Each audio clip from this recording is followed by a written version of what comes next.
fell into the fissure, but the book would not be destroyed as I had planned.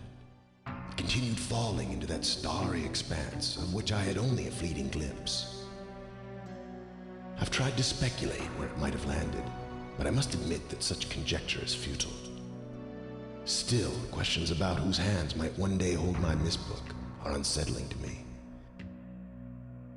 I know my apprehensions might never be allayed, and so I close, realizing that perhaps the ending has not yet been written.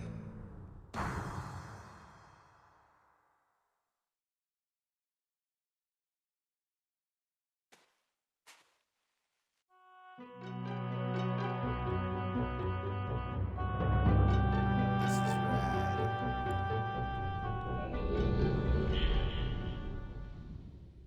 We're going to the island. So what we're about to do is go to the very first island of MYST and do the puzzles there.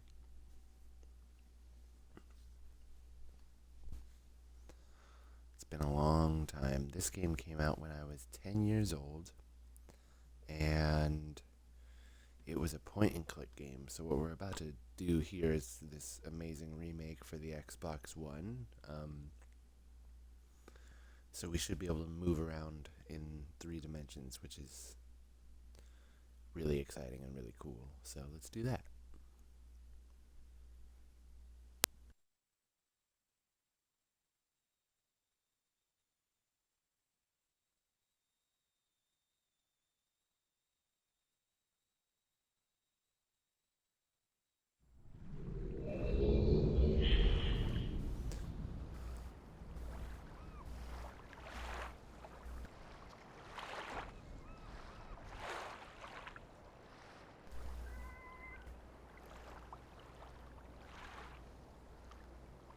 Okay, my sensitivity's way too high. I do not need that much sensitivity, thank you.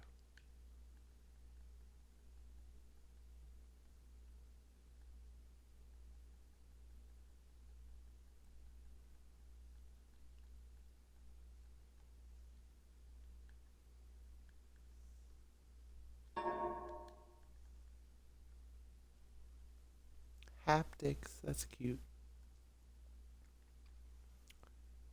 Display subtitles. Classic video mode, what is that?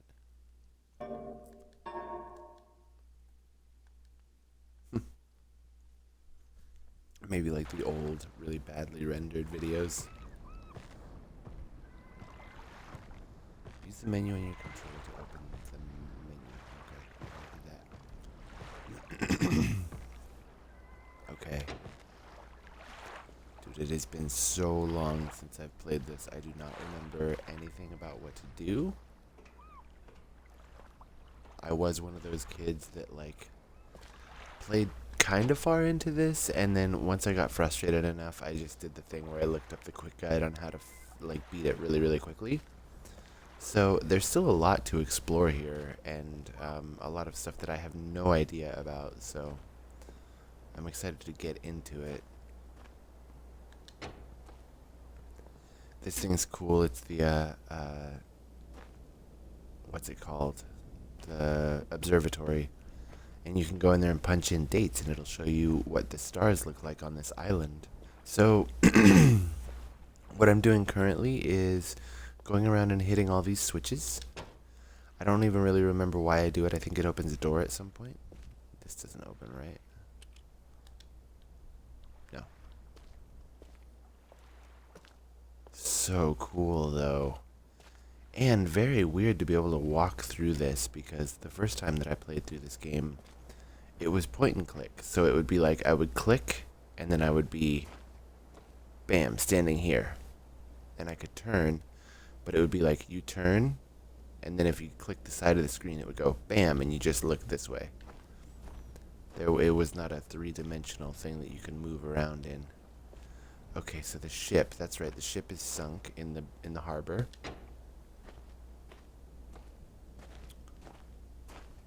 Okay, I don't need to go down there yet, I don't think. I don't remember if I... Oh, there's a specific time on this one.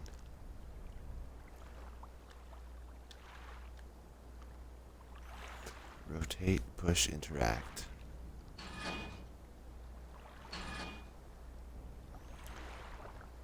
What time was it?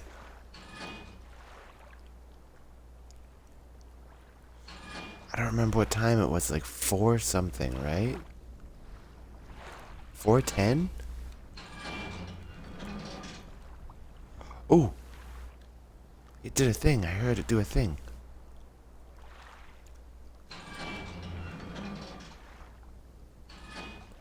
Oh, it did that again, though. 3, 4. And then 10? No, not that one. Oh, well, whatever.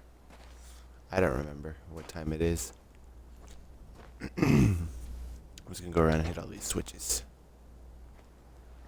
Because that's what I need to do right now, is get all these switches, and then I don't remember what to do with that. Okay, up, up, up. They're all up.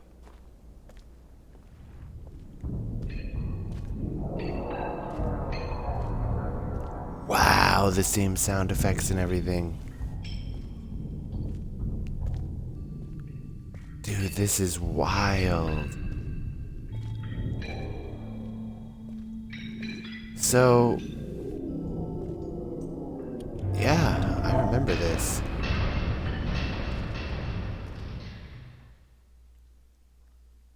It's the power for the island. I don't remember what I'm supposed to do here, though. Here's another puzzle. So everything on this island, if you can't tell, is a puzzle. And all of these puzzles are tied in very closely to what's going on here with the idea of this book and this island. Okay, so there's the clock. We've got all the switches up. I think these do something. I don't remember what. They show me something. Okay, a bug. A snake. An eye. That's right. I remember this. What's this one? An anchor. Anchor, bug, snake, eye. Arrow. Leaf. Cross. Flamingo. So if I'm not mistaken, these all represent different worlds that are in different books that Atris has written. Atris is the name of the man who basically started authoring these worlds. He's the person that was talking at the beginning. And the story I actually read one of the books of MYST called the Book of Atris at one point in my life. And the story is very interesting because Atris learned how to do this. I don't exactly remember the whole thing, but he learned how to do this in like the desert. And okay, it closes automatically. And once he learned how to do this, his sons both started kind of vying for control.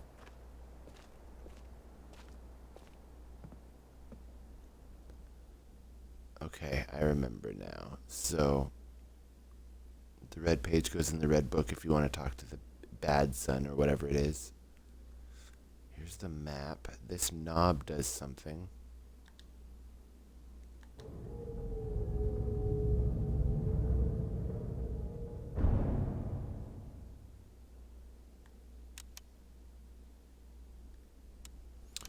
Now, I don't remember if there's somewhere it's supposed to go. It's like point it. Where do I point it? Right here?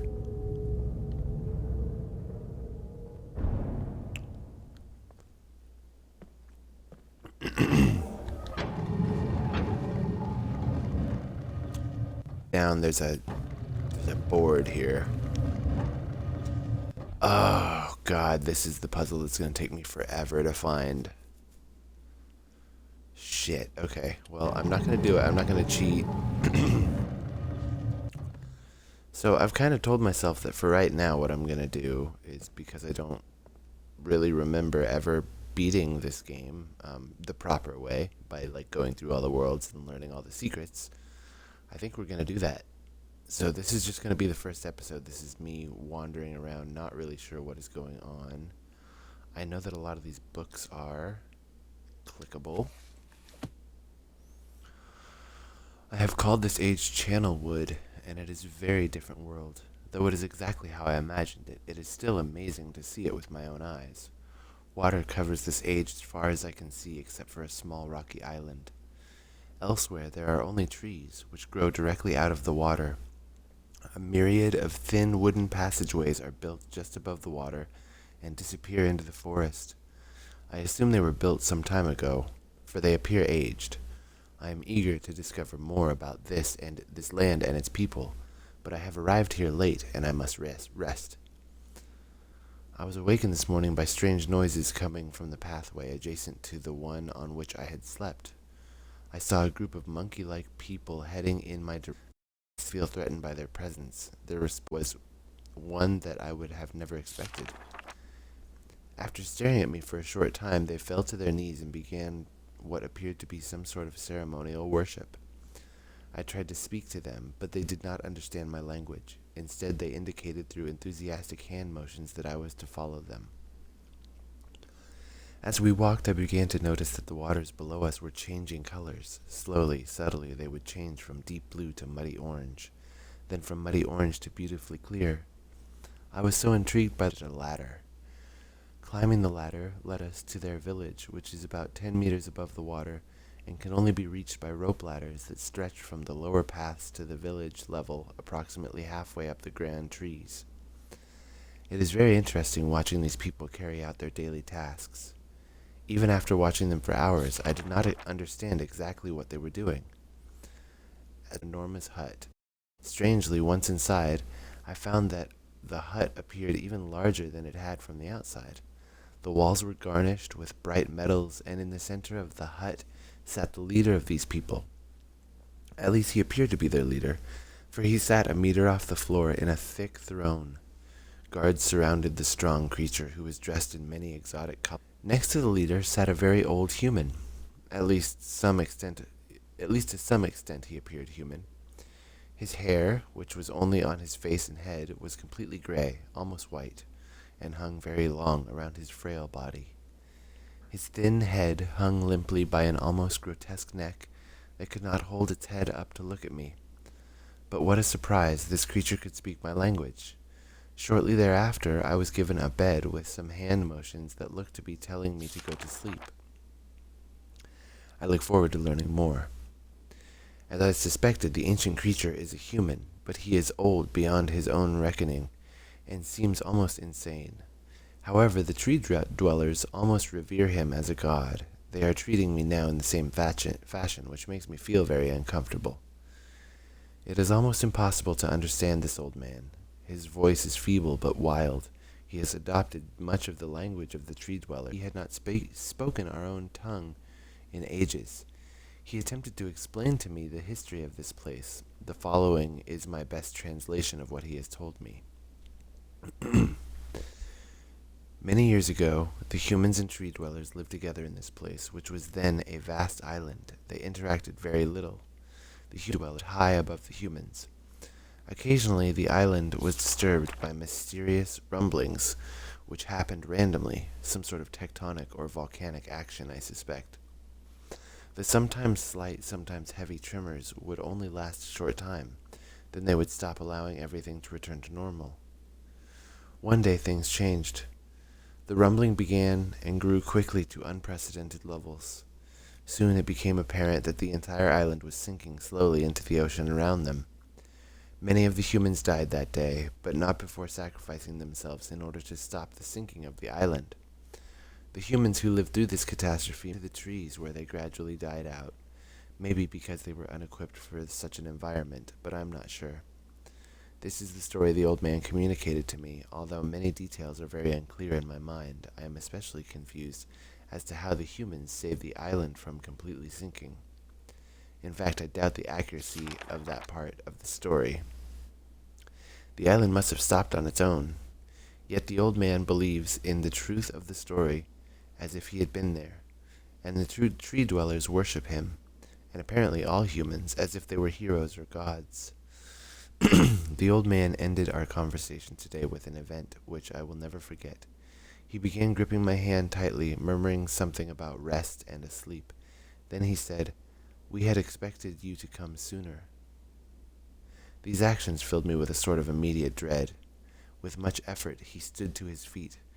I tried to help, but he pushed me away with more force than I imagined his frail body contained. The tree dwellers quietly surrounded him with very solemn faces. They then kneeled before him. He walked to each and placed his hands on their head. All the while he murmured words which I did not understand. Finally he turned to me and smiled. Then he closed his eyes and walked out the door and off of the narrow path. High in the trees, the tree dwellers were silent. They began a procession down the nearest rope ladder. As I was descending, I saw several of them pick up the body. He had fallen onto the lower level of the walkway and carry it away. He was laid down at the dead end of a short pier-like structure. With the use of some potion, one of the tree creatures lit the pier on fire, and I watched as the flames engulfed him. As this strange funeral proceeded, the waters around the pier changed to dull green. This morning I awoke, finding it hard to even believe the previous evening's events. The water is a dull green for as far as I can see now. For some reason, the water no longer shifts color. As I wander throughout the pathways, the creatures watch me, curious to see what I will do next. They are constantly objects of affection. I even found food outside the doorway to the room which I had slept. This is a unique race of beings. I hope to learn their language soon, that I may learn more from them. Different colored ink. I have lived on this world for 3 months, on and off, and the tree dwellers have shown great hospitality. I am even beginning to learn bits of their language. I have decided to return home for extended stay with my loving wife and my sons, and hopefully return with them. However, I am sure Catherine will once again refuse. I think this age would be a wonderful experience for them all, and I at least look forward to how Cirrus and Achenar will react to its curious inhabitants. Catherine is staying behind as expected. My sons have returned with me, and they enjoy this age very much. They get along very well with the tree dwellers, and are picking up their language surprisingly fast. I have no doubt that it will not be too long until they can speak with the tree dwellers much better than myself. I am leaving tomorrow. To check on the Osmoian age, Cirrus has suggested that I allow him and his brother to stay though the idea unsettles me. I know the boys are growing up rapidly. The hospitality of these creatures is such that I could think of no better place to leave them alone for a short while, so I will consent to their request. I warn the boys not to take advantage of the respect of the tree dwellers. I warn the boys not to take advantage of the respect the tree dwellers have for their ideas. They seem to understand my warning, and I have faith they will follow it.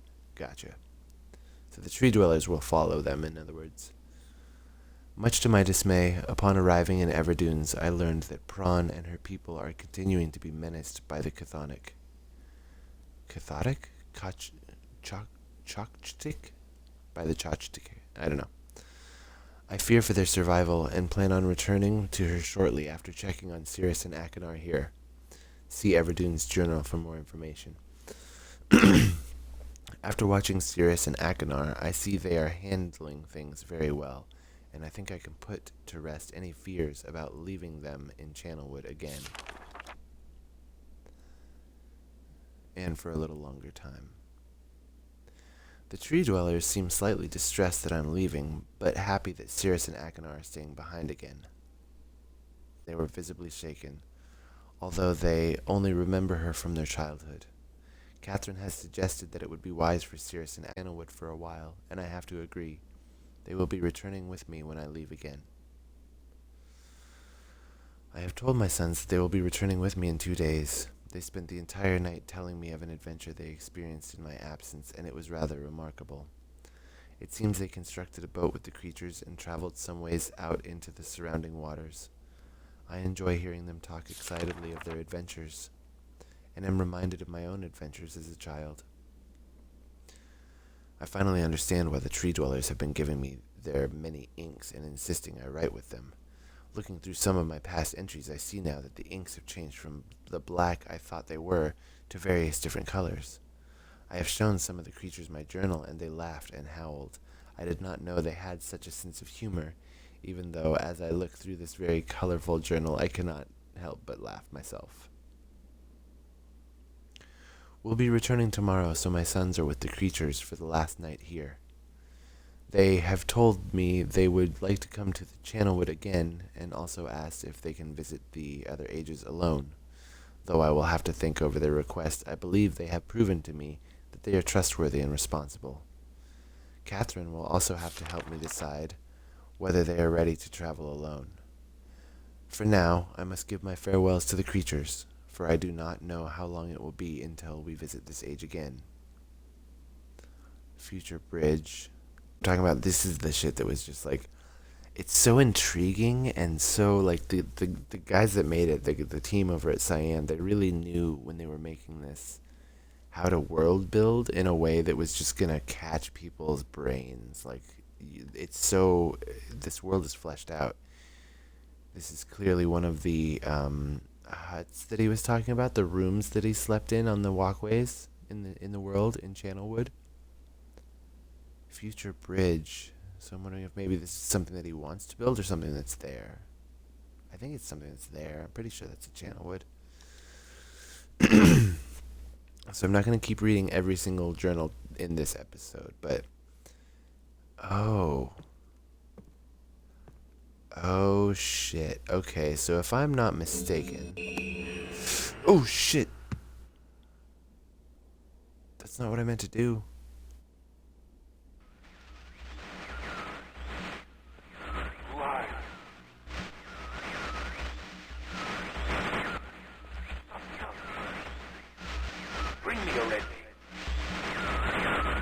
Bring me a red page. I can't. Okay. If I'm not mistaken, that is Cirrus. And that, if I'm not mistaken, may or may not be Akinar. Let's see. You serious? Yep, that's Akinar. Are you? See you. Cannot Yes, you can see me. What? help me. Bring me Yeah, he needs a blue pages. Yep. Okay. So if you can't tell, this is something that they are now introducing us to. So we know Atris had this ability to write these worlds into being by making them in books, right? And world. That's how we got here. Opened that book at the very beginning, and now we're here. The fuck? Oh, right. The fireplace goes back when you leave. So it would seem the first thing that we found out is that Atris went to Channelwood and met these creatures, and he took his sons with him. And he's preparing to kind of trust his sons. It would seem that he's preparing to entrust his sons with the idea of building worlds out of books. Maybe he's even going to teach them how to do it. But it would also seem that it somehow ends with his sons trapped in these books here.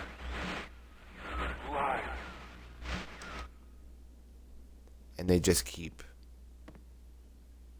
trying to get our attention. So clearly we get to decide. Cirrus is in a red book, and he seems more sinister. I remember that as a child, like when I was 10 years old watching these videos, I remember thinking, this is a bad guy.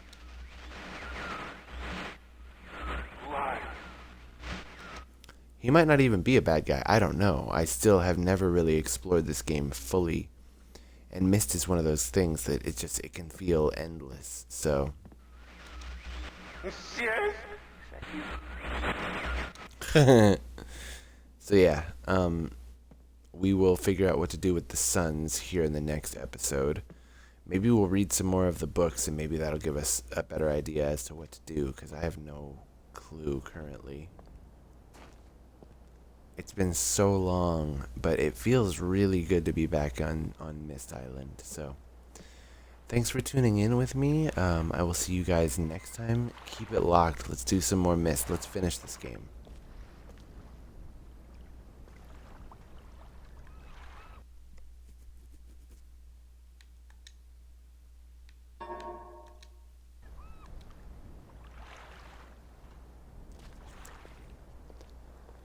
Okay.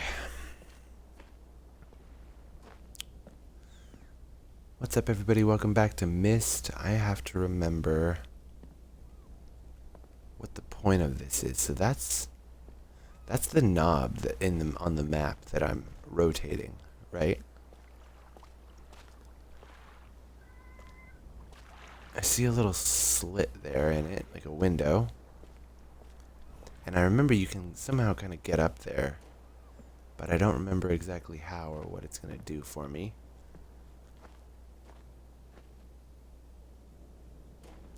I might have to keep reading more books. I think one of the things that a lot of people did not, one of the reasons that a lot of people didn't get to, we don't even know what that says. I wonder if this is, the person that Atris was talking about that died in the book. I wonder if this is her. Shar? Was that her name? Something like that? I'm kind of stumped, so I think we're going to have to return to the library and read some more. I know that it's been the atrium, right? Or the observatory.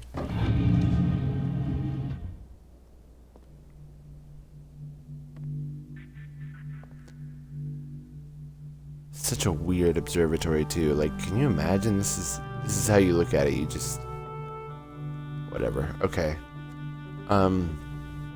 The thing that I do every time is I go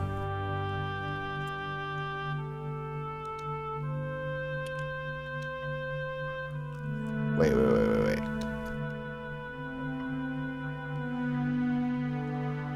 Oh, I see.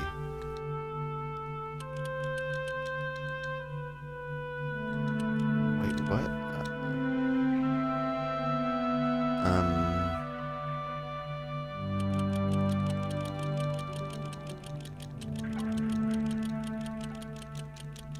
Oh, this is the time.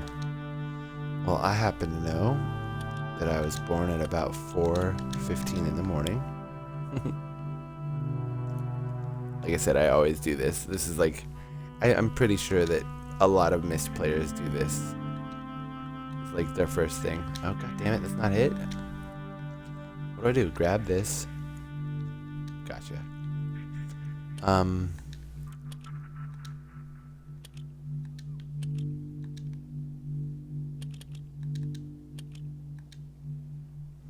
I'm curious to see if it still looks the same, because as a MYST nerd, I definitely remember what my star chart looked like.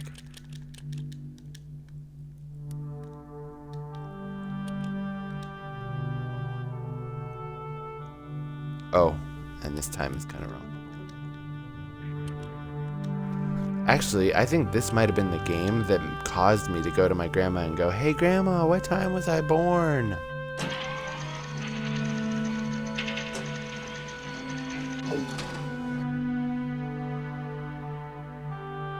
Let's see, hold on.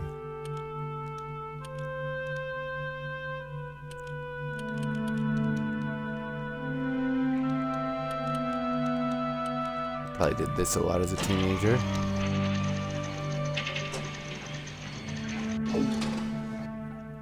But yeah, that looks about right with the 2 stars. Because it's about the same no matter what. Very cool. Very, very cool. And I still don't remember exactly what you do, but all of these things are leading to me figuring out a puzzle that's going to help me get off of this island. And slowly but surely I should be able to get into some other islands. Now there's one last place that I know I haven't checked. I'm pretty sure we've gone around and flipped every single switch up on the island. And then right over here...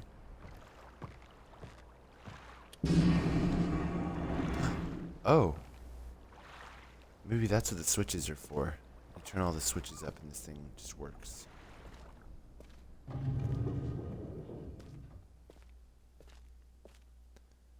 So this is, I believe, how we're going to talk to Atris. Wow. Wow.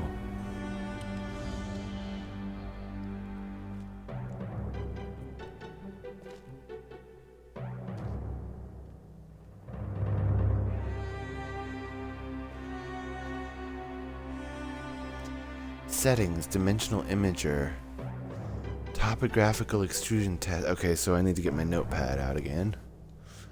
Marker switch diagram 47, turbulent pool. What the shit? Settings, dimensional imager. Let me write this down. It's been a long time since I've had to do this with a game, but I'm stoked on it. Alright. Settings. Dimensional imager.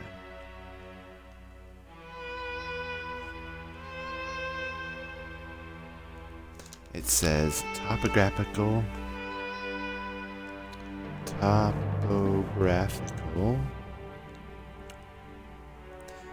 graphical extrusion test.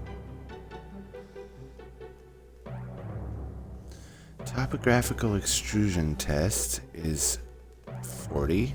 I don't know what that means yet, but we'll figure it out. Marker switch something. Hold on. Marker switch diagram. Marker switch diagram ... 47. And water dash turbulent pool ... 67. Alright, so we're taking notes. We have no idea what this is for, but we are taking notes.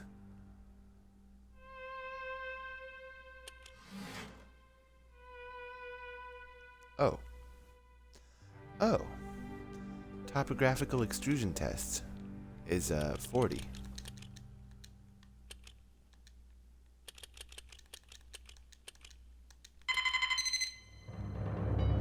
Thanks.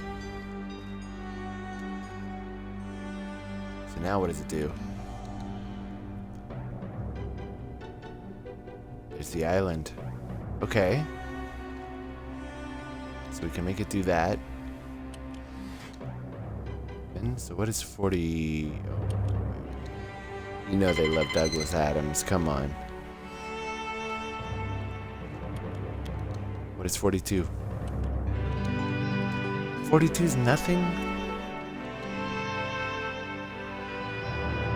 Hold on a second. Jeez Louise.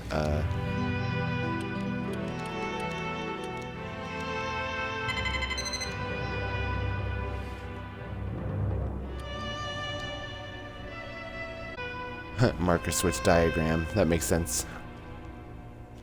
Okay, so I need to find some more codes for that so that I can see some more things.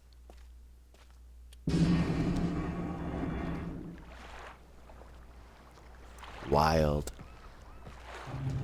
Alright. So yeah, welcome back to MYST. let's go explore the library a little bit more. We now know that there is a cool, like, messaging pool down there. We know that there is a cool observatory there that we can use to input a date.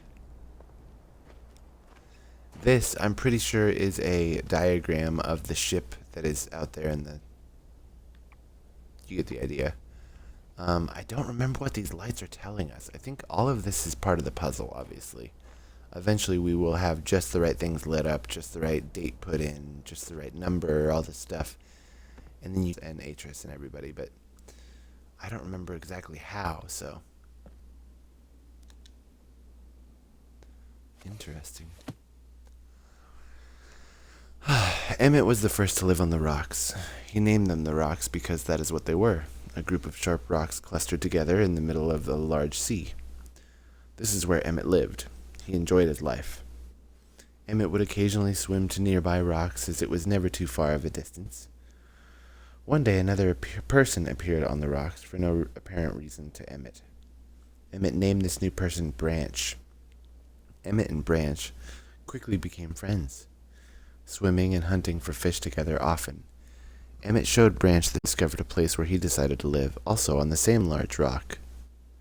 The sun always shone brightly in their world, and the water was always dazzlingly clear, allowing them to see almost to the deep ocean floor which surrounded them.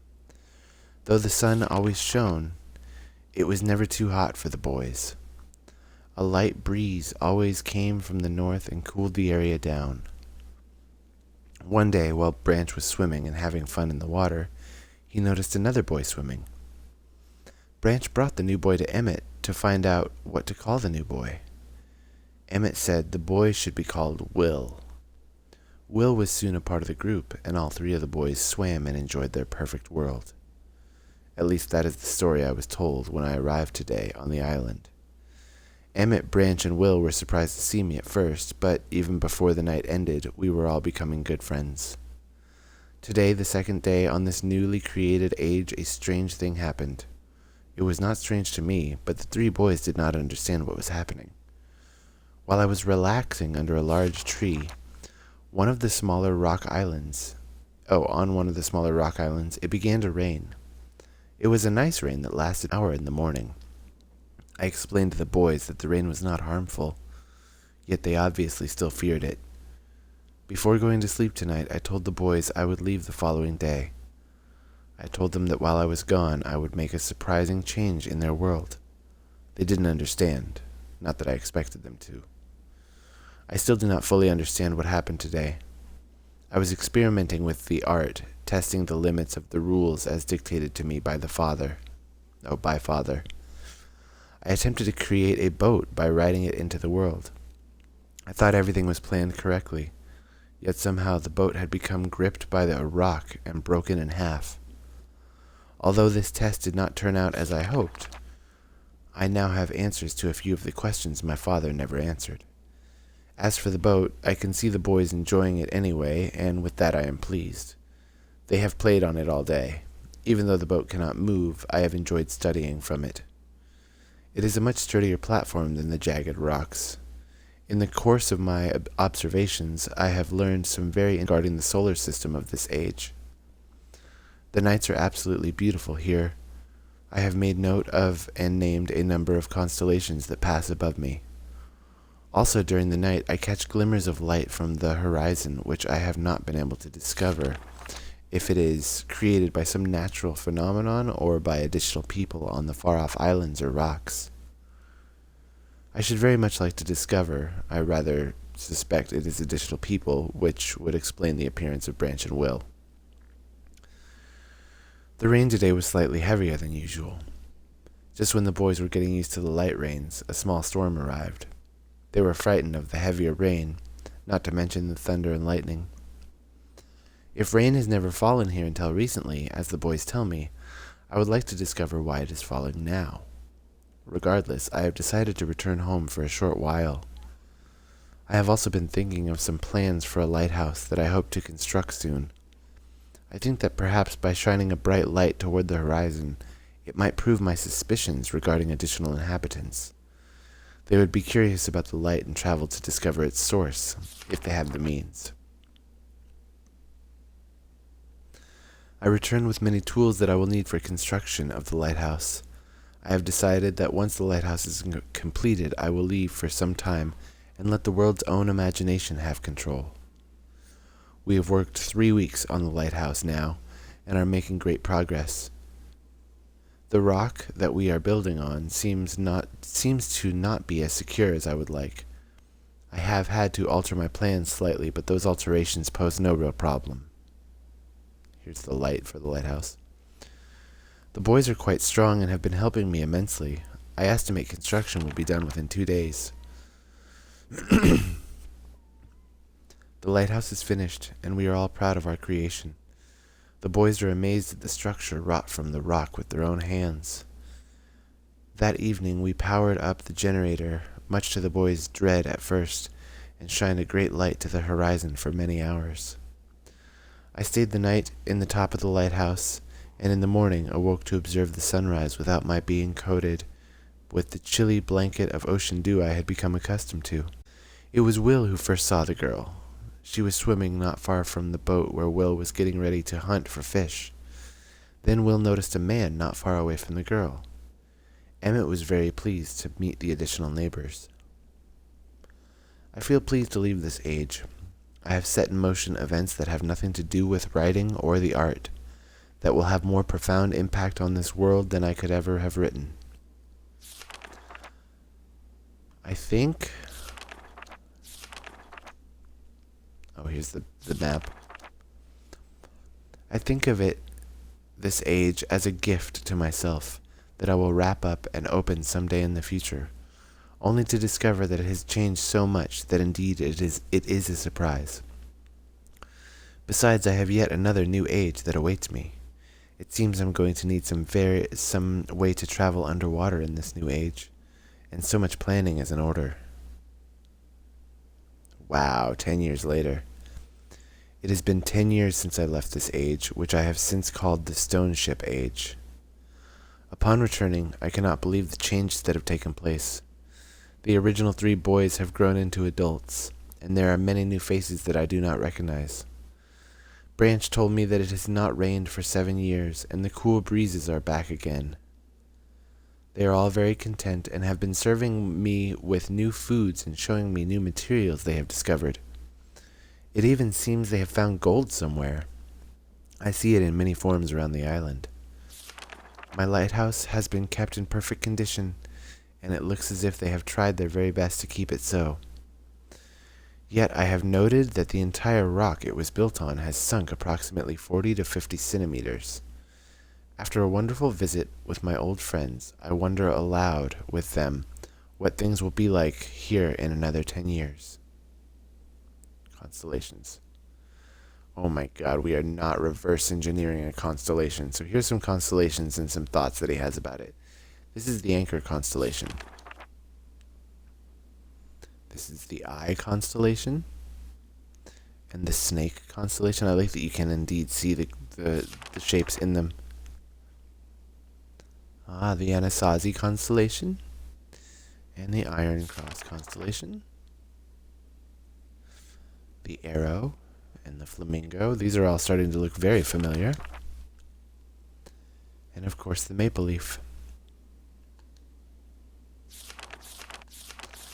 So I have a feeling now, based on the discussion of Father, that Stone Ship Age was written by one of the boys. It was either Sirius, or I can never remember the other boy's name. It's hard to say. Aractus or whatever. One of the boys, I think, made this world and clearly did some interesting stuff with it. So we have our first real clue, which is these constellations and the symbols that go with them. And these symbols definitely line up to at least one side of those lights that we have outside. Let's go take a look, see if this kind of triggers anything for us. Maybe if we only turn on the ones that we saw a flamingo, we saw an iron cross, we saw a maple leaf. No, maybe these are all there. Spider's there. Snake. eye. Yep, we did indeed see all these. Okay, so we have constellations, which now we know that these lights are somehow tied to the observatory. We don't really know much else about that other than I'm thinking that those lights then, the lights out there must tie the observatory somehow to a date. Let's see. Oh, if you're wondering why I'm not going through every single book too, it's because most of these are, you can't read them? Oh, that's a bummer. In the original game, you could actually pull every single one of these books out and look at them, but most of them are burned to the point that you can't read anything. It's just pictures of burned pages.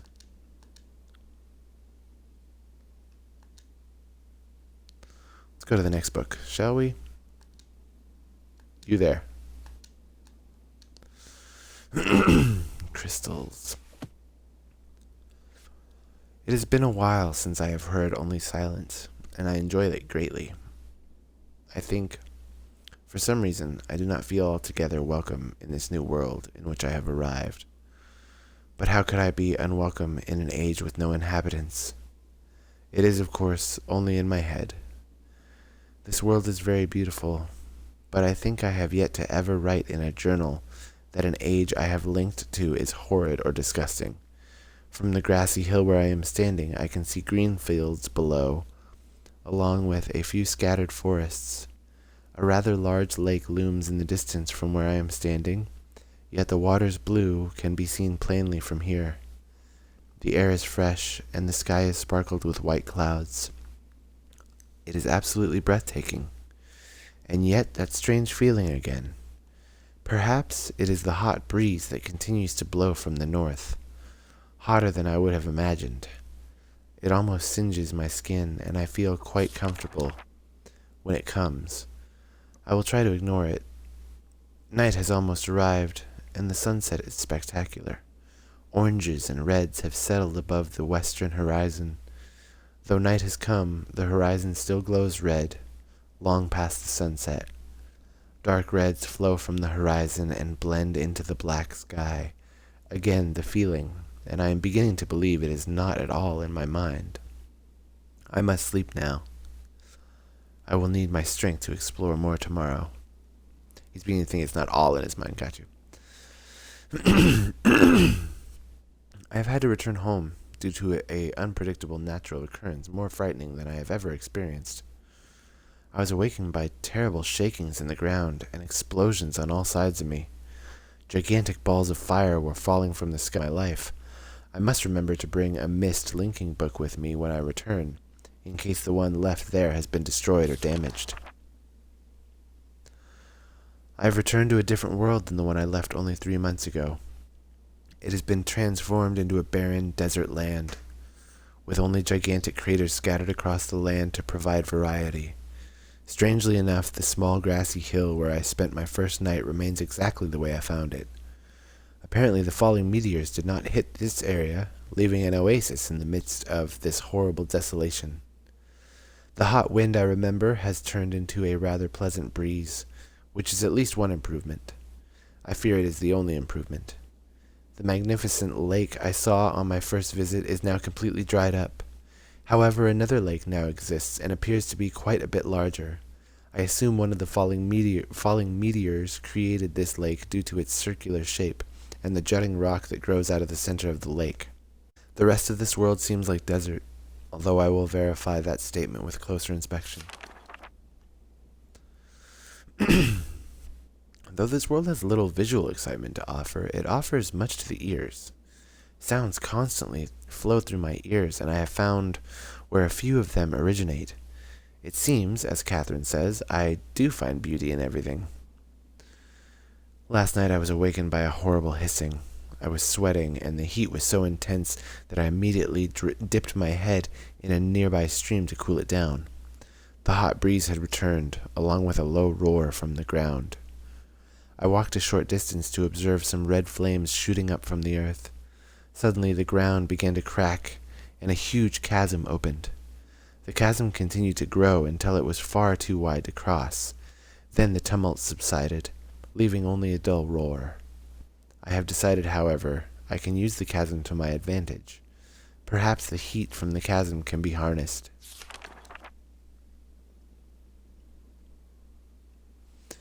Even as the chasm has ripped into the surface of the world, it has opened up a whole new world to explore.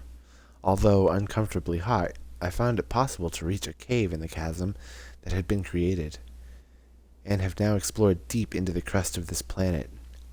I have found a vast underground cave system that will take many years to map and explore. I will also look for a safer way to reach the underground than through the chasm wall. The stage seems to change on its own, so I feel I should leave again and see if things are different when I return. It is also important that I check on Cirrus and Achenar. I make sure everything is going along well. When I return, I also hope to bring back some tools I will need for my plans to explore the underground. The abundance of raw materials here is beginning to amaze me. I have returned with some complex tools, and I knew I would be needing. I assumed I would have to return for the basic materials. However, it seems as though I will be able to find everything I need here. Of course, iron is abundant, but I have also found titanium occurring naturally. I am all the more excited to begin work. Everything is set, and I look forward to tomorrow. My raw materials are all here. My additions to this age completed within 1 year. I so love working with my hands, whether writing or building. Ooh, and then the ink fades. I began today on the bridge, and although that's all you get. Let's see. The magnetic idea will work well, and I have decided to. Something about a compass and satellites, it would seem. 3 meters is not enough. Support for the beams, although it somewhat dealt with. Okay, I don't know that part. Amazingly strong. And here's the rocket. Oh, what does it say? What does it say? I can't see that. They're just scribbles. Has to be one of the most prized inventions. I am extremely... Okay, probably the rocket.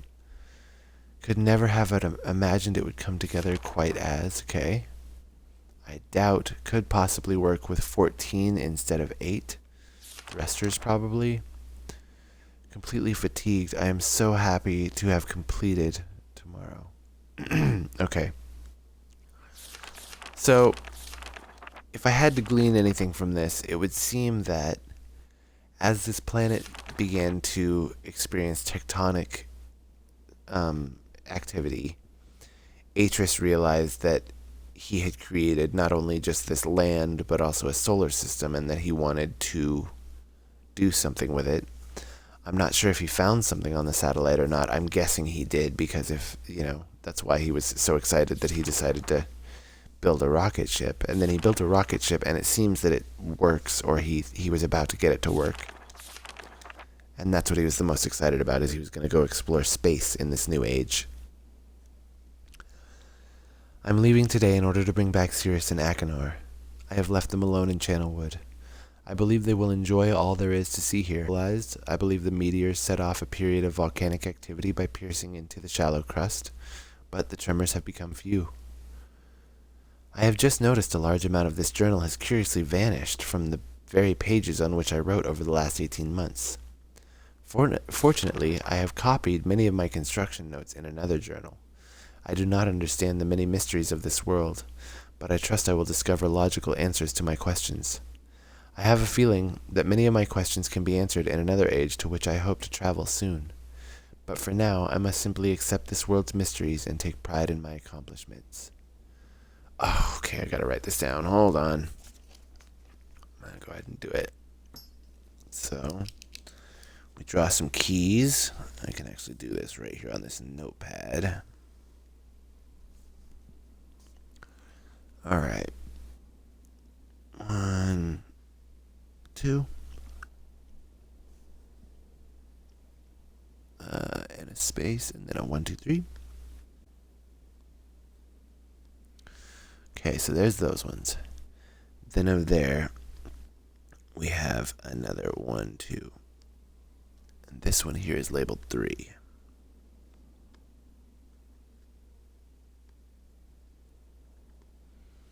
Okay. Then, let's see, this one, right off of the next one, is labeled 2.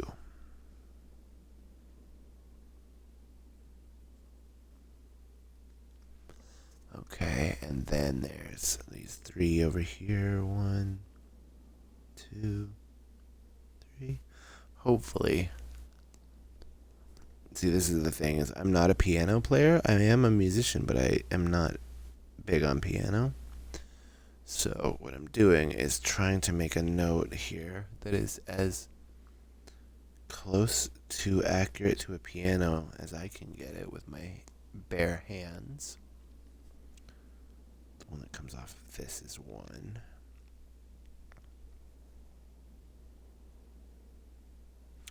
And 5 is this last of the 2 here. I believe I've drawn accurately the notes that I need for this key thing. Wow. Yeah, this is a big age. Oh, and that's it. That's the whole notebook. So he found this world that was just kind of a naturally occurring world, and it really inspired him to explore science. I'm trying to think if there's anywhere where I can think of a keyboard. I don't think there's a keyboard on this island that I can think of. Let's read further, shall we? Before arriving in this age, I was determined that it would be a journey to a world very different from my previous adventures, and it was. The sky here is dark and gray and incessantly displays flashes of lightning in the distance. I met a very trouble even moving. This man has obviously been through many, many things in this strange world, and I have learned many things from him. He has told me an interesting story of this world's history. Years ago, he told me there was a beautiful city that rose up out of the water. It housed many people inside its walls, and the people had everything they wished for. The city was surrounded by 3 high hills which rose higher than the city. On the east hill of the city rested a large lookout post.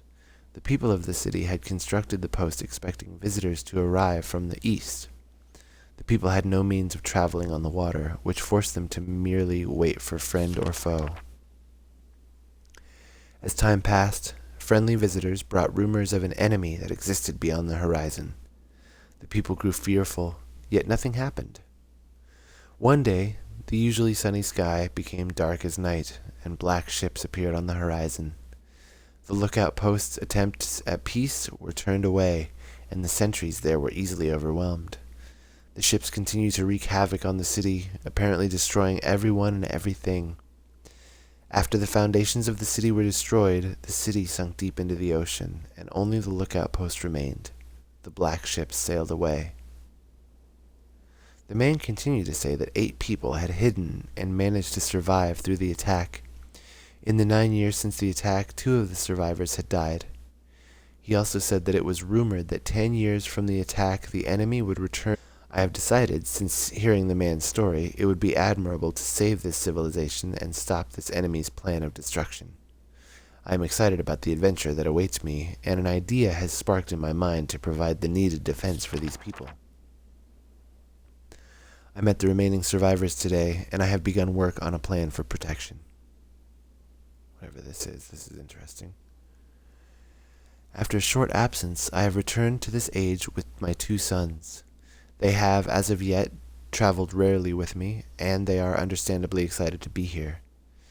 They have grown considerably since Everdunes, and it is already obvious to me that they will be of great help to this time, instead of the nuisance they have been in the past.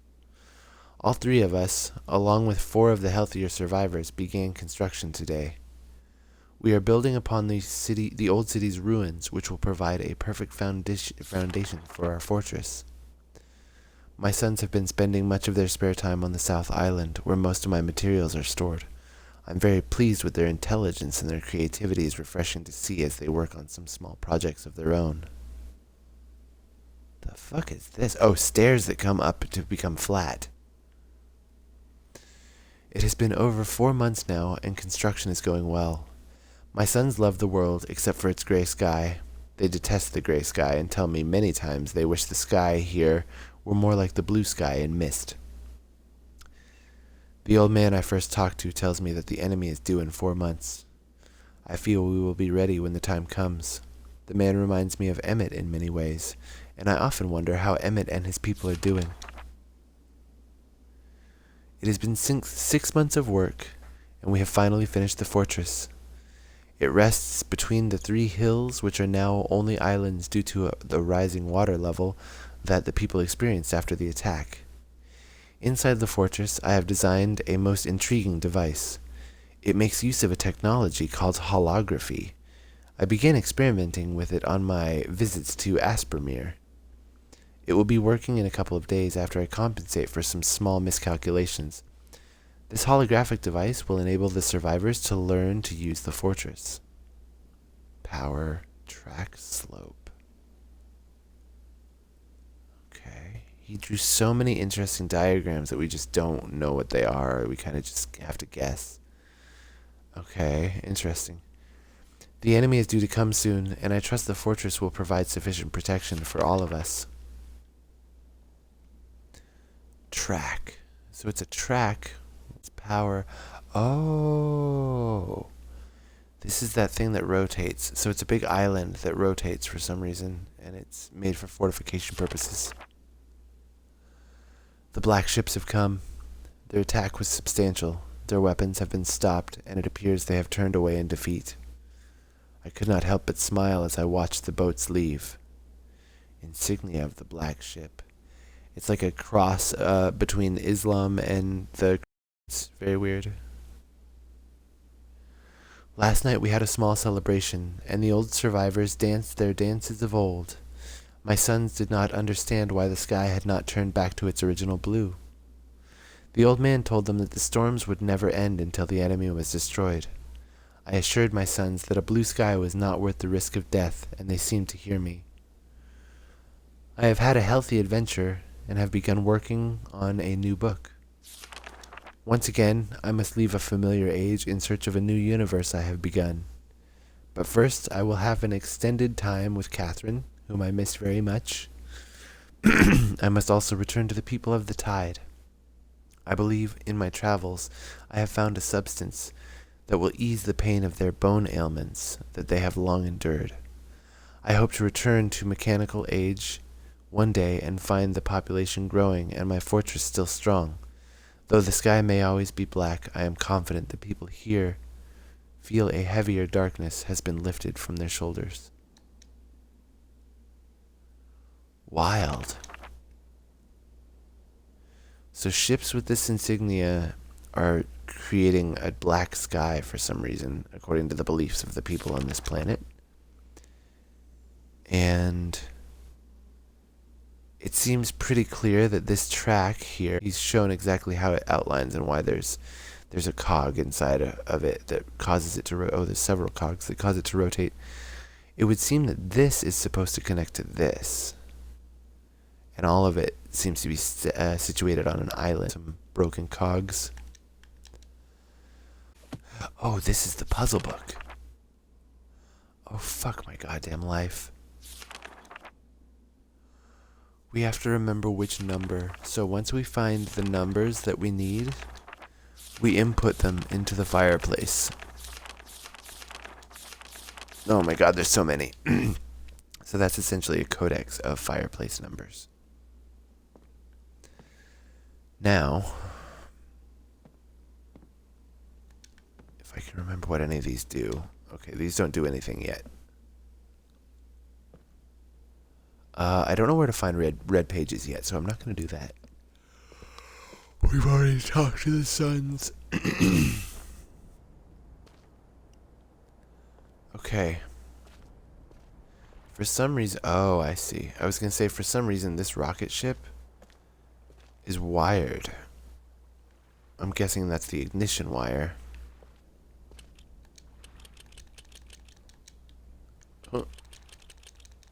if you keep clicking it, it vibrates eventually. It's like, stop. Okay, so the wire.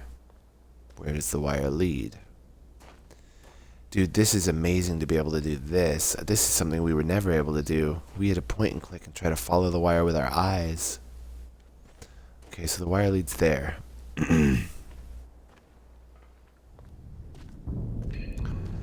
Let's go down and see if we get any kind of idea about any clues now that we've read all of those books.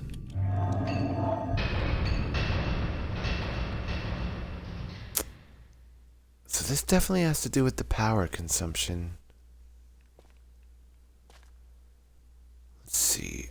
Generator switches, power to ship, power. Oh.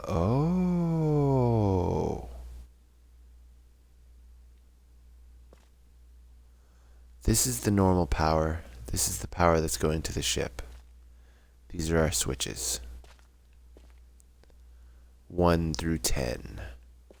And they're labeled 1 to 5 on this side, and 6 to 10 on that side. Okay, good to know. So we know a little bit more now.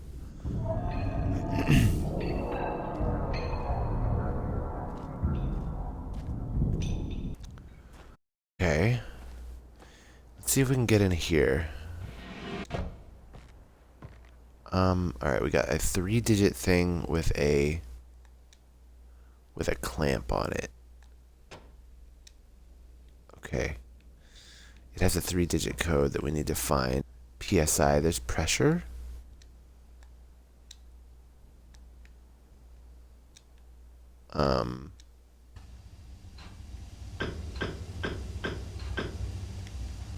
Okay, so I can turn it up.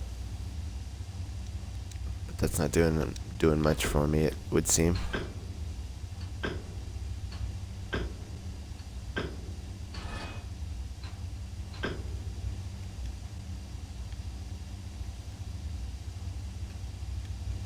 That's as high as it goes. So basically what you want to do, if I'm not mistaken, is you kind of go around, you mess with stuff, and you see what it changes. If you don't know, like if you don't have a direct clue, a good thing to do. So we've turned this on, although the PSI is not. Can we turn it back? We can turn it off, okay. But it was already off, so let's,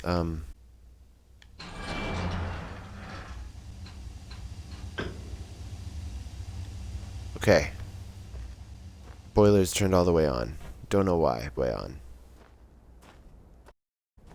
Has that changed anything? Okay, not that I can see.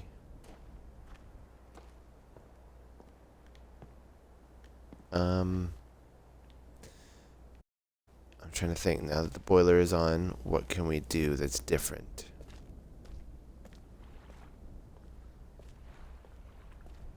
It's also interesting because I've been through the point have anything, like there's definitely no clues down here.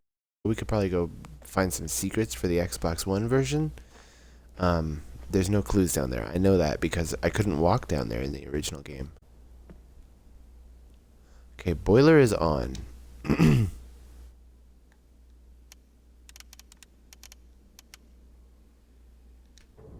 Pointed at the observatory, maybe?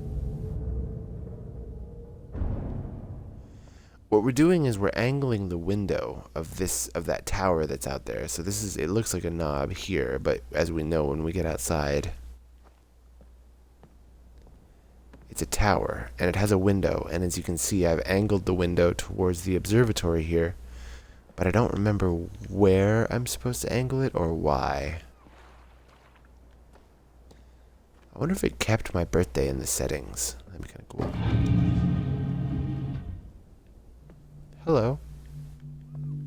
Oh, it did.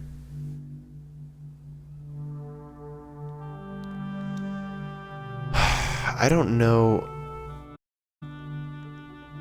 Let's see, wait. No, don't do that. It's gonna take me some time to get used to this. I don't know any of the years of any of these times. Some Star Wars music. Gotta love it.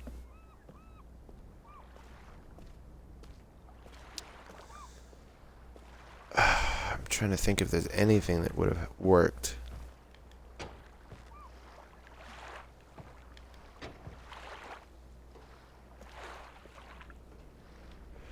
So if I'm not mistaken, I think the reason that we went around and hit all the switches is because that's what unlocks this.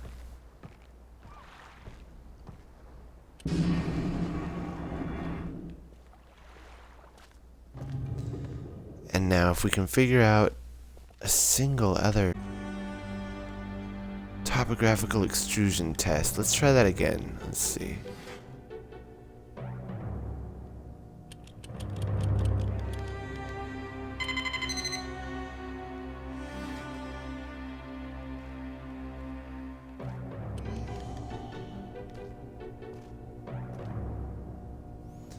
Okay, so we know that. That's what the land looks like. Topographical extrusion. Meaning this rock just jutted out of here. It didn't.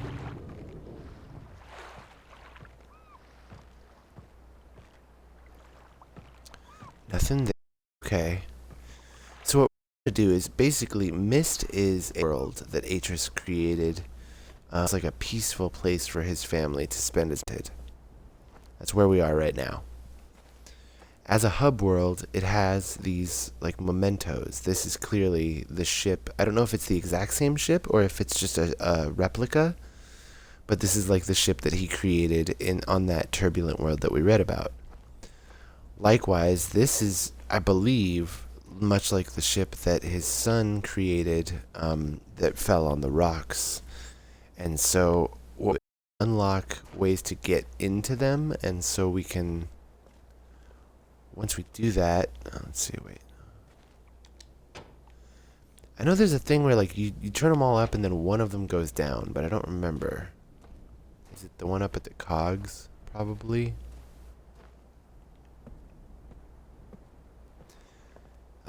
I might have reached the end of my dumb human brain for this one. I might have to go consult some oracles and see what happens. If I remember correctly,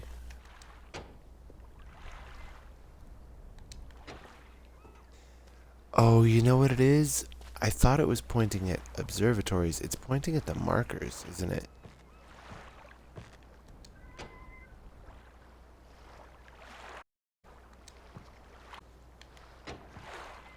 Okay, maybe not.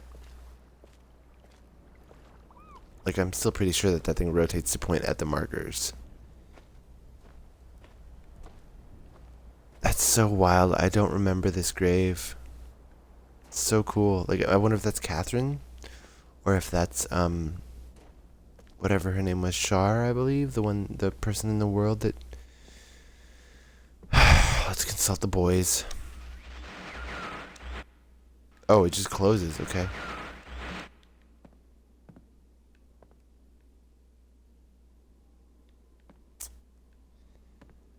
Okay. Let's look for numbers. So we're going to cycle through these books and we're just going to look for numbers. And I'm going to have my pen and my paper ready. Okay. Colorful. Yep.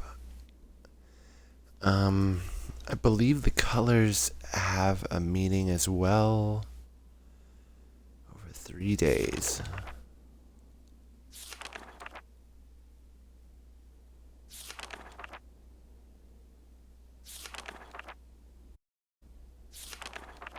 I'm looking specifically. Atris's handwriting is such that numbers stand out very, like he writes his numbers very boldly. So we've seen the number 3 so far in this book. There's actually quite a few times that he writes out words. He writes the word 2, T-W-O, and he writes the word 3 a couple times. So it's odd for him to use the number 3 anywhere in his writing. Pages.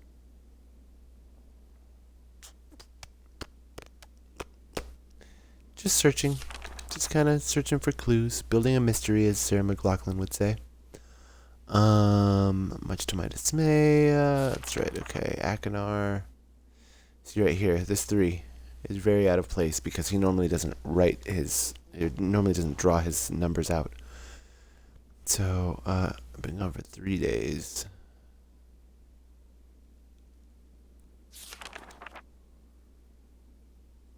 There's no other. It's funny because this is what I did as a kid. If you do the reading that we just did in the last few sessions, is the first time I think that I've ever really sat down and read all of this. But it's funny, like I said, because this exactly thing is what I used to do as a kid, is I would just skim through these books and try to figure out if there was any clues that I could find just by like not even reading, just parsing pieces of information. Submersible lamp. Okay, so he made a submersible lamp for water. Natural phenomenon. This is the world that he got rained on. I return to the lighthouse. Oh, this is the world with the boys. Okay. It's hard to keep track because he has so many worlds. Okay, they've finished the lighthouse. So he says here that there was a 10-year gap at some point. Emmett and the boys. Okay, so we know about Emmett and the boys. At least that's the story I was told when I arrived today. So, the 3 boys swam and enjoyed their perfect world. Today, the 2nd day on my newly created age. Okay. So see, he oftentimes writes out words that signify numbers, but it's very hard to find. Experimenting with the art, testing the limits of rules, okay. As dictated to me by father. See, this is what leads me to believe that this might not be Atris, but maybe Atris was taught by his father. Answers to a few of the questions. Okay, so the submersible lamp is our first thing here. He's showing us something here for sure. There's something else inside this lighthouse, as you can see. It looks like, I don't know, I can't tell. Also looking for more numbers. Stone ship age, bird's eye view. Okay, so here is this thing. There's the boat that his son, that he tried to make, right? Oh, this is the whole piece of the boat. Okay, I see. It smashed into the rock. And then there's this. I'm trying to see if there's any numbers that I can see. Okay, 10. So we have a 3, we have a 10. I'm just going to write these down anyway, just so that we know. Book 1 has the number 3. Book 2 has the number 10. Also another number 3. Okay. In perfect condition, it looks okay, approximately 40 to 50 centimeters. It has the number 40. It has the number 50. And it has another number 10. Like I said, just checking because you never know. I will have to eventually, I'm going to do about these constellations. I will say this clue has gotten infinitely easier because of smartphones. You can now just take a picture of this. When I was a kid, I remember distinctly, I will never forget, I actually wrote constellations a couple times while playing this game. Like I opened up a notepad and tried to like copy exactly what these star patterns look like. That's how wild about this game I was. Alright, we're going to keep looking for numbers as well as... Okay, oh. Right, he made a fan engine, basically, because there's a chasm that's putting off radiant heat. So he made a fan that would pick up the radiant heat and spin a piston, probably. Okay, this is where the ink starts to disappear. We have a compass that is constantly spinning clockwise. We have a satellite with 3 waves coming off of it. 3 meters is not enough support for the beams. See what I mean? He would write the word 3 normally, unless he wanted us to see numbers. Amazingly strong, okay. Here's the bulb, here's the door, here's the air thing. Has to be one of my most prized inventions. I am extremely proud. I could never have imagined it to come together quite as. I doubt. Completely fatigued, so I am happy to have completed. Tomorrow I'm leaving. Today I don't know how to... Okay. I guess technically these are numbers, so I should put them down, even though 1 through 5, just say. He also wrote a couple of... Oh, he wrote several books, so maybe in this book, every single word that he even... Every number that he even wrote. And what made me think that is right here he says 3. And... Right here he says 14 instead of 8. Completely fatigued. I'm so happy to have completed. Okay, well, nothing super helpful in that one. Okay, this is the world with the black ships in the dark sky. Okay, I'm just trying to see once again if we find any numbers. So we need the power to gradually ramp up so that it will move the track in that world, but I don't really know other than that. It's been 6 months of work. See, this is what I'm talking about. Like if we switched to a position where we're not worried about the drawing versus writing letters thing, then there's 4. It's been over 4 months. You know what I mean? Like there's a lot of these. Part of that makes me think maybe we're supposed to be looking at dates, but there's no dates in any of these journals. After a short absence, I have returned to the age with 2 sons. Okay, I met 2 remaining survivors today. Men continue to say that 8 people had hidden and managed to survive. Okay, right. 8 again. There's a bunch of these numbers popping up in word form in these lower shelf books. And then you have this fucking thing. Okay, do I have any relevant numbers over here in my notes? Topographical exclusion test is 40 over on the other thing. Holy fuck, dude. Okay, how do I do this? Let's see. If I had grid paper, it'd be super easy. 1, 2, 3, 4, 5. Wait, how many? 1, 2, 3, 4, 5, 6. By 1, 2, 3, 4, 5, 6, 7, 8. By 8. 6 by 1, 2, 3, 4, 5, 6, 7. Did we say 7 or 8? 1, 2, 3, 4, 5, 6, 7, 8. Holy shit. Okay.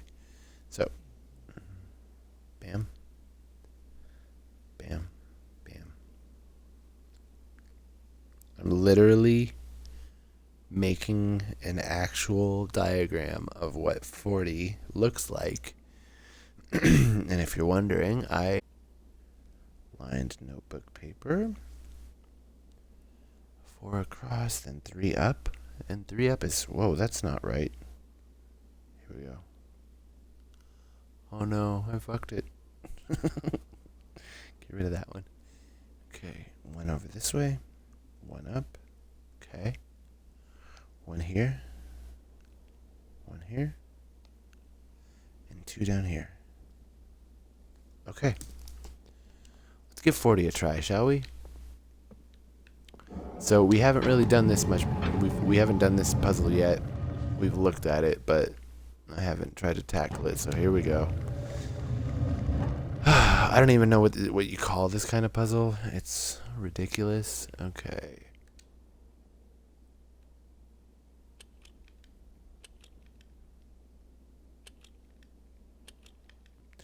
So we're inputting the one that the book called 40. Because in the topographical thing, I'm just explaining my thought process here.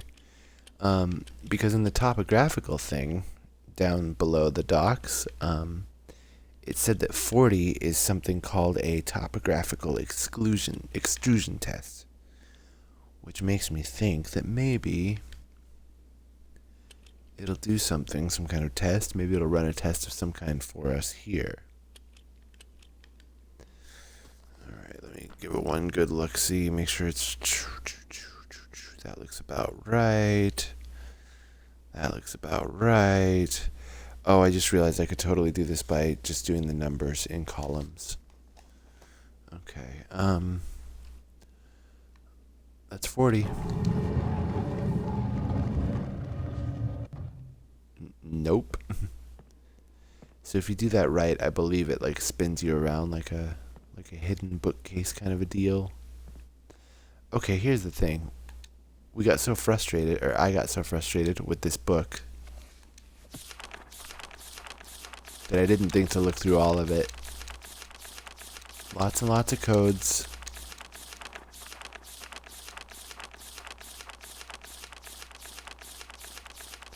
Oh my god, there's over 100.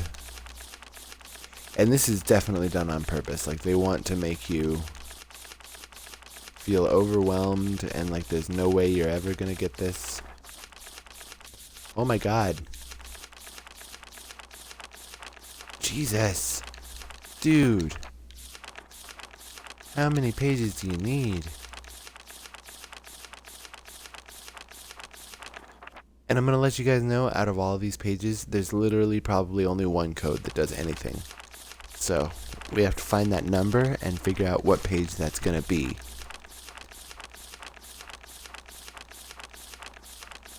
Just looking, just looking. Does it just keep generating? Oh god. You scared the shit out of me. Sorry, I hope I'm not keeping you up. Okay. Okay, so there's nothing in the codex book that would give us any kind of indication. And we just flipped through all those books for codes. Let's see. So far, the numbers that we have written out are 3, 40, 50, 10, 1, 2, 3, 4, 5. And those are, as far as we know, just the numbers from the... I have no idea how I'm going to match up constellations. But eventually, I think that's supposed to do something. Let's see. Maybe we should just start fiddling with the power inverters.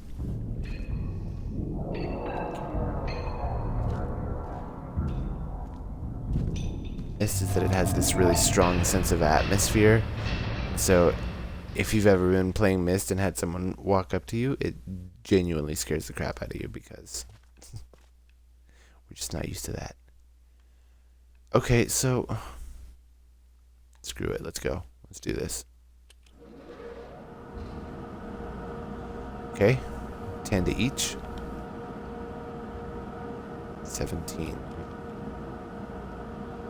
25.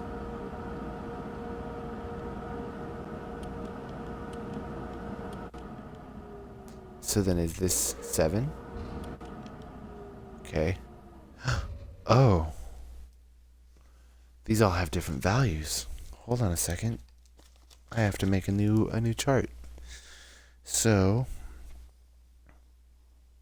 we have this strip of buttons. 1, 2, 3, 4, 5. And the way that I'm gonna look at these is by clicking each one and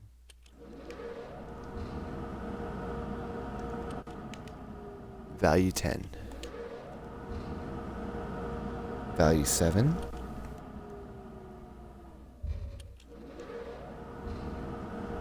Value 8.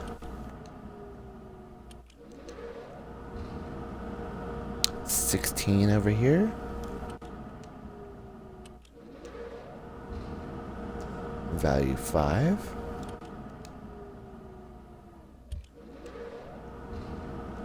Value 1. Okay. Value 2.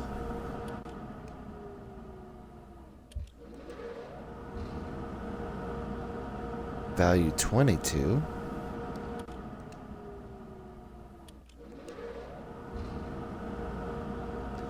Value 19.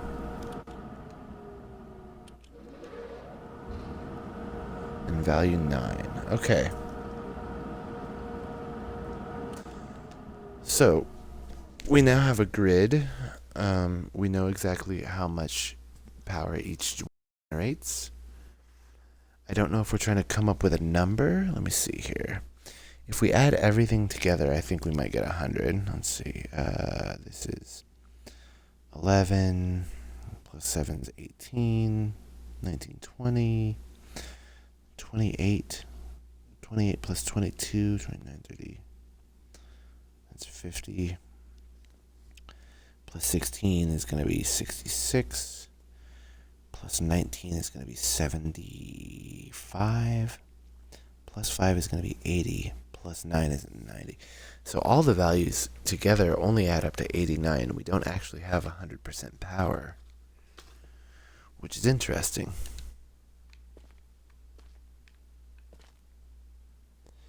They're labeled this way, but they don't, like, this is the number of the generators, but the generators themselves do different amounts of power.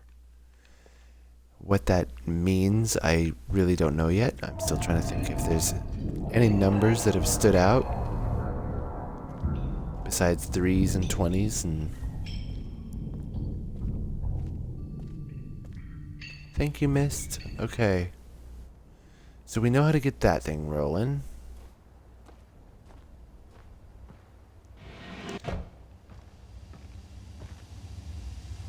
And we know that this thing is on, although I don't know if we want it on or not.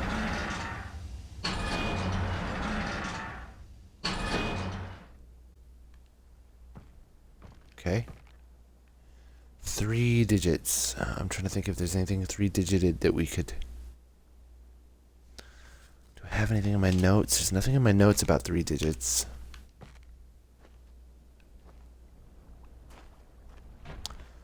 Oh, right. Oh, right. There's a weird tree here. I forgot about this.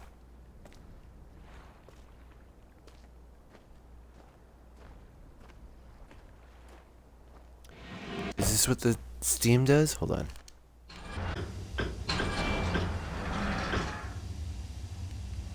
God damn it. Hold on.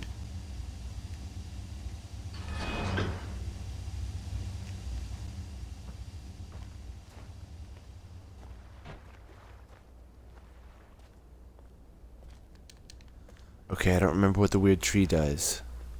You rotate it around a certain way, and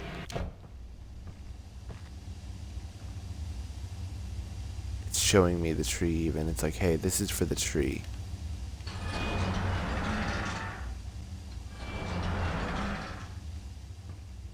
Only halfway.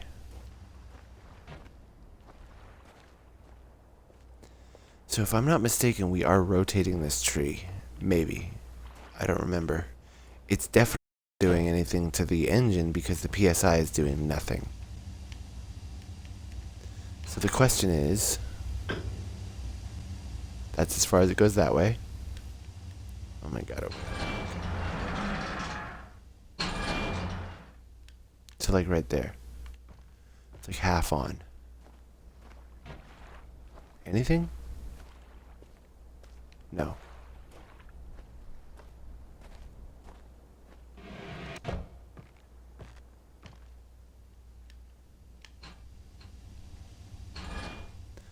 Okay, it's off.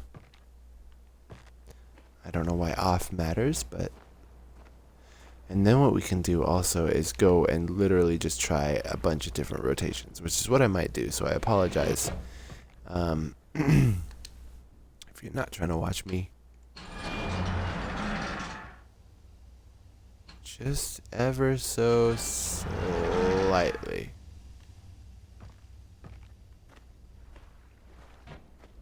Nope. Okay, I'm gonna leave that for a second because it doesn't seem like it's even rotating.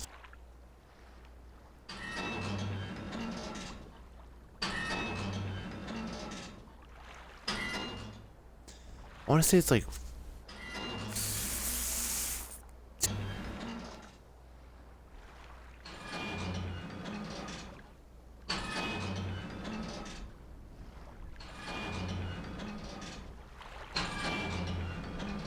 it's like this. No.